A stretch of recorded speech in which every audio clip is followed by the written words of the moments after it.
এই রেডিওতে বাজে হারিয়ে যাওয়া ভূতের গল্প। এই কাহিনীর সমস্ত চরিত্র এবং ঘটনা সব কাল্পনিক। বাস্তবের জীবিত বা মৃত কোনো ব্যক্তি অথবা কোনো ঘটনার সাথে এর মিল থাকলে তা সম্পূর্ণ অনিচ্ছাকৃত এবং কাকতালীয়। ব্যবহৃত অপ্রকৃত এবং অলৌকিক ঘটনাক্রম পরিবেশনার উপক্রম মাত্র। কুসংস্কার বিশ্বাস করবেন না, কুসংস্কার ছড়াবেন না। বাঁকুড়ার দক্ষিণ কোন দেশে এক অজানা গ্রাম ছায়াবনী। কারণ মানচিত্রে তার নাম নেই। রাস্তা দিয়ে যেতে গেলে বোঝা যায় না ভিতরে একটা জগৎ লুকিয়ে আছে। রূপ জঙ্গলে ঢাকা, চারিপাশে তেঁতুল, শিমুল আর কলাইয়ের গাছ, মাঝে মাঝে হালকা ধান ক্ষেত, আর তার ঠিক কেন্দ্রবিন্দে ভুট্টা বাগান। লোকমুখে শোনা যায় এই বাগানে একটা সময় ফসল ফলতো সোনার মতো, কিন্তু গত 10 বছর ধরে সেই জমি পড়ে আছে মৃতের মতো, নিস্তব্ধ, ঝোপঝাড়ে ভরা আর ভয়ানক কাহিনীতে মরা। বাগানের মালিক ছিল হারান বাবু। এখন কলকাতায় থাকেন। বয়সের ভারে চাষবাস ছেড়ে দিয়েছেন। সেই জমি দেখাশোনার জন্য নতুন লোক নিয়োগ করেন সুধীর সাহা। 25 বছরের তরুণ, সদ্য চাকরি হারানো, শহরের হাহাকার থেকে বাঁচতে চায়। হারানবাবু বলেছিলেন, ভুট্টা বাগানটা একটু অদ্ভুত জায়গা। দিনের বেলায় কাজ করো, সন্ধে নামার আগেই ফিরে এসো। রাতে ওদিকটায় যেও না, আর যদি কুকুর ডাকে শুনতে পাও তাহলে যেন থেমে দাঁড়িও না। সুধীর হেসেছিল।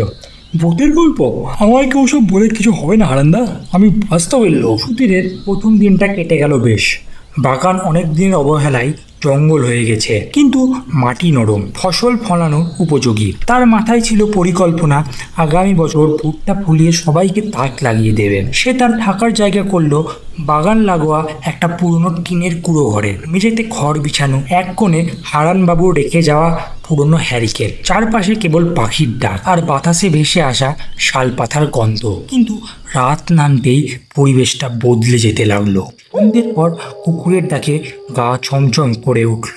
একটা, দুটো, তিনটে, তারপর হঠাৎ থেমে গেল। খড়খড় শব্দ, যেন কেউ পায়ে টান মেরে মাটি আছড়াচ্ছেন। ঘরের পেছনে থেকে ভেসে এলো চাপা হাঁসফাঁসের আওয়াজ। শুধু চুপ করে শুয়ে থাকলো। গলা শুকিয়ে এলো তার। সে নিজেকে বোঝালো বিড়াল হবে, কিংবা বুনো কুকুর হতে পারে। রাত 2টো বেজে গেল, আর কিছু শোনা গেল না। পরের দিন সকালে সুধীর একাই কাজে নেমে পড়ল। গাছের গোড়ায় ঘাস ছাড়ছিল। হঠাৎ বাগানের এক কোণে একটা গর্ত দেখতে পেল। মাটি যেন জলোচ্ছ্বাসে ভেসে পড়েছে। সে ভাবলো মাটির নিচে হয়তো খরগোশের গর্ত, কিন্তু আশ্চর্য, সে গর্তের চারপাশে ছিল ভেসে থাকা কিছু অদ্ভুত ছাপ, পায়ের ছাপ। কিন্তু জুতো বা খালি পায়ের নয়, মনে হচ্ছিল পায়ের ছাপটি গরুর পায়ের মতো, অথচ 2 পায়ের দূরত্ব ছিল মানুষের মতো। তারপর চোখে পড়ল বাগানের ভেতরে একটা কুয়াশায় ঢাকা ছায়া। এক ব্যক্তি, না কোনো মূর্তি দাঁড়িয়েছিল, কিন্তু তার মাথা ছিল না। শুধু চোখ কষলায়। ছায়া মুহূর্তের মধ্যে হাওয়া হয়ে গেল। সে দৌড়ে ঘরে ফিরল, হ্যারিকেন জ্বালিয়ে বসলো, কিন্তু মনে হচ্ছিল যেন ছায়াটা বাগানের ভিতরেই কোথাও আছে, তাকিয়ে আছে তার দিকে। সন্ধ্যের একটু পর একজন বৃদ্ধা রাখাল এলো ঘরের কাছে। নাম গণেশ কাকা। বলল, বাবা, এই বাগান চাষ করো, কিন্তু মাথা হারিও না যেন। আগেও অনেক শহুরে লোক এসেছিল, বেশি দিন টেকেনি কেউ। সুধীর জিজ্ঞেস করলো, কি হয়েছিল? গণেশ কাকা চাপা গলায় বলল, এই বাগানে একদা কাজ করতো রতন নামে এক চাষি। খুব ভালো মানুষ ছিল, কিন্তু গ্রামের জমিদারের অত্যাচারে মাথা গরম করে ফেলেছিল। একদিন ভুল করে জমিদারের পুকুরে গরু নিয়ে ঢুকে পড়েছিল। সেই অপরাধে জমিদার তাকে বেঁধে মাথা কেটে ঝুলিয়ে রাখে। সেই রাত থেকে তার আত্মা ঘুরে বেড়ায় মাথাহীন হয়ে। তার চোখে পড়ে সে ছায়া, সে আর স্বাভাবিক থাকতে পারে না। সুধীর ভয় পেলেও নিজের শক্ত রাখলো, ভাবলো আমি এসব বিশ্বাস করি না, ভূত নেই। কিন্তু গণেশ কাকা যাওয়ার সময় বলে গেল, যদি কখনো পেছনে কেউ হাঁটতে হাঁটতে আসে মনে হয়, থেমো না, পিছনে তাকিও না। সুধীর ভাবছিল সবই কাকতালীয়, মাথাহীন ছায়া, গর্তের পাশের অদ্ভুত ছাপ, রাতে কুকুরের ডাক, সবই হয়তো গ্রামের হাওয়া চলেই বটে। ভয় পাওয়ার কিছু নেই, কিন্তু যত দিন যেতে লাগলো বাগানটা যেন সুধীরকে গিলে খেতে চাইছিল। চতুর্থ রাত, ঘুম ভেঙে যায় হঠাৎ, বাইরে অদ্ভুত গলার আওয়াজ, আমার মাথা কই? সুধীর চমকে উঠলো। এই প্রথম সে জেগে থাকা অবস্থায় এক আওয়াজ শুনলো, মনে হলো ঘরের পিছনে কেউ হাঁটছে ভারী পায়ে, টুক তাপ টুক টাপ। সে সাহস করে জানালার পাশ থেকে উকি দিল, বাইরে পূর্ণিমার আলো, কিন্তু সেই আলোয় ঘরের পাশে সোজা দাঁড়িয়ে একটা ছায়া মধ্যে, গলা পর্যন্ত শরীর, কিন্তু মাথা নেই। তবে এবার ছায়াটা গায়ে নীলচে আলো ছড়াচ্ছিল। সুধীর দেখলো ওর কাঁধের উপর রক্ত ঝরছে, মাথা যেখানে থাকার কথা সেখানে কাটা ঘা। হঠাৎ সেটা নড়ে উঠলো। সুধীর দরজা আটকে হ্যারিকেন নিভিয়ে শুয়ে পড়লো কাঁপতে কাঁপতে। দরজার ঠিক বাইরে কেউ নখ দিয়ে আঁচড় কেটে যাচ্ছে, যেন বারবার লিখে দিচ্ছে, ফিরিয়ে দে, মাথাটা ফিরিয়ে দে। পরের দিন ভোরবেলায় গিয়ে গণেশ কাকার সঙ্গে দেখা করলো সুধীর।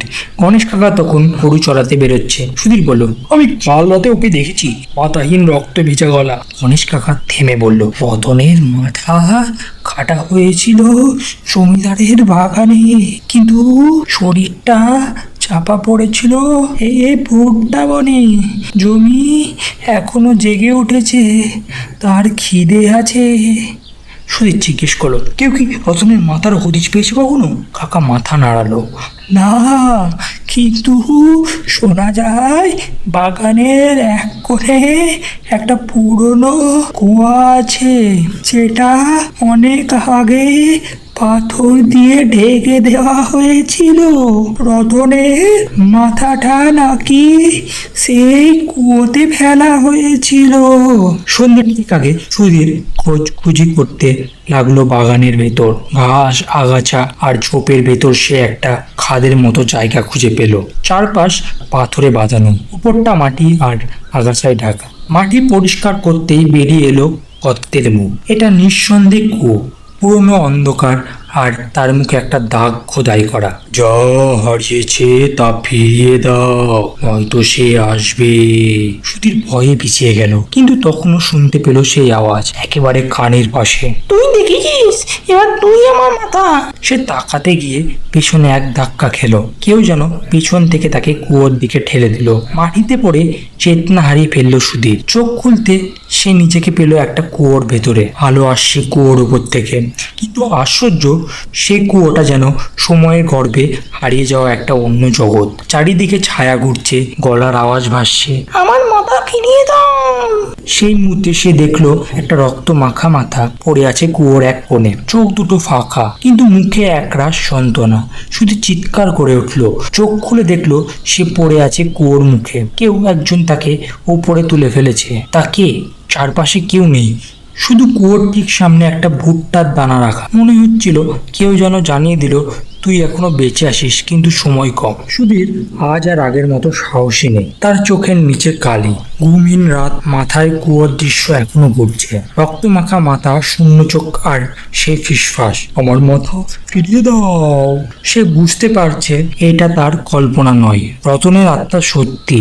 আর এখন সে চাইছে কেউ যেন তার অপূর্ণ ইচ্ছা পূরণ করে, হয়তো মুক্তি চায়, হয়তো প্রতিশোধ। গণেশ কাকার পরামর্শে সুধীর গেল পুরনো জমিদার বাড়ি দেখতে।